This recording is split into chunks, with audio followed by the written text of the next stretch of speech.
Hi there to all my Facebook followers and also to all those that follow us on our regular newsletter. Now, for those that know me quite well, one of the big things that I really push is education. And part of that education and my commitment to it, I guess, is by me presenting some of these topics. So over the next 6 months, I'm going to continue to try and present each of the topics in a very basic and simple fashion, so that all of you can understand exactly, all the, I suppose, financial questions and so on around property. So today I'm going to start with lenders mortgage insurance and using equity. Now, lenders and mortgage insurance is a fairly basic topic, but it's very necessary to understand that before we then go into using equity.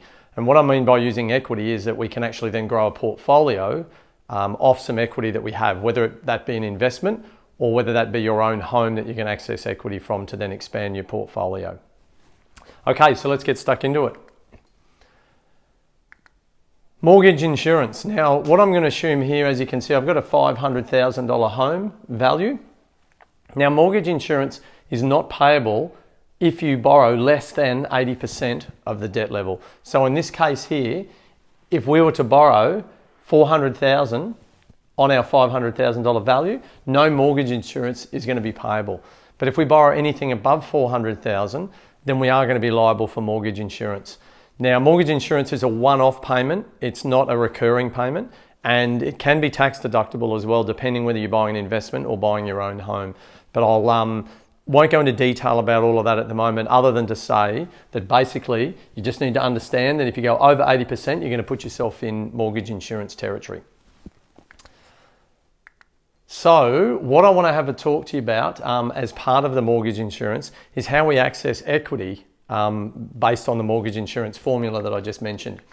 So in this example, what I've said is we've got a $500,000 home, so that's a valuation by the bank. So the bank will then give you an idea of what they think it's worth. Whether that's what it's really worth or not is almost irrelevant. It's the bank's opinion. So we've got a debt level at the moment on this house of $300,000. So our $300,000 debt level puts us at 60%. They call it LVR, which is loan to value ratio. So a lot of people would look at that and go, well, hang on, the gap between 300 and 500,000 is 200,000. So therefore I've got available equity of 200,000. And that's where a lot of my clients, I guess, get it a little bit wrong in terms of the understanding of it.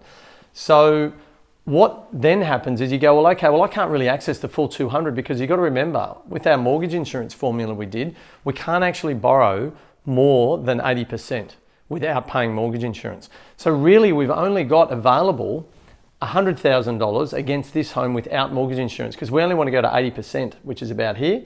So we can only access about $100,000 worth of equity. So that's key to know. So when you're looking at portfolios going, hey, have I got equity and can I, use that equity to go and purchase something else? You need to use 80% of the value of that asset and then have a look at where your loan sits relative to that. And if your loan's below that, then you have equity. If your loan's above that, then obviously you won't. So keep that in mind. And now I'm going to have a look at a really quick example of how you use equity to grow a portfolio. Okay. So let's assume that we've got an investment loan over here with NAB and we're going to buy, and this is a $500,000 property. I'll just put some of these figures up. So this is a $500,000 property with NAB and we want to buy a new investment which is also worth $500,000, but we're going to use CBA as our bank there. So what we've got here is it's $500,000 value. It's got a $200,000 debt level on it.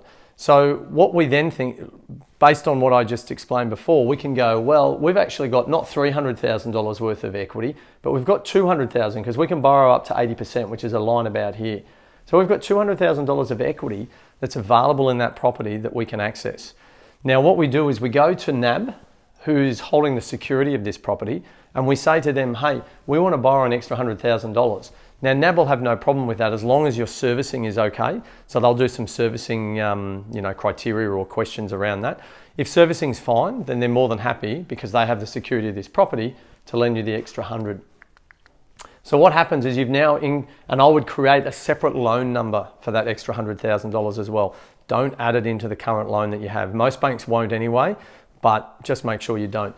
Because this $100,000 now, the purpose of this money is to be a deposit for this property. So based on what I just said before, so the bank only cares about security. the tax department or the ATO, they care about purpose. So they're going to want to know whether this is tax deductible or not based on its purpose. So depending on whether this is an investment that you're getting or whether this is your own home, will deem whether that $100,000 is tax deductible. So keep it as a separate loan facility. So what we're then doing is we use that 100 grand to come over here and it becomes our deposit. So we hand that to CBA, the $100,000, and then we only have to borrow another 400 from CBA and they hold the security of this place. So they loan us up to 80% of the value of that property, which is 400,000 with CBA, and the other 100,000 comes from NAB. So that's basically how you use equity to expand a portfolio or how you use it to grow. Because what we don't want to do is use cash. If we have equity anywhere, I would always use equity first and I'd keep cash as your last resort. Cash is far better either parked in an offset account against one of these loans or obviously used for other purposes or different things. So equity is definitely the number one thing to use. So hopefully today I've given you just a quick insight into lender's mortgage insurance and also then how to use equity. If you do have any questions, two options. If you're on my Facebook site watching this video, more than welcome just to contact me straight through Facebook and I'll answer any questions I can. For those who get my weekly or monthly newsletter essentially, you can jump on my email address there, phil@astutinvestments.com.au and send me a direct email. More than happy to assist with any questions that you may have. Thanks for tuning in and until next time, take care, be safe and we'll speak soon. Cheers.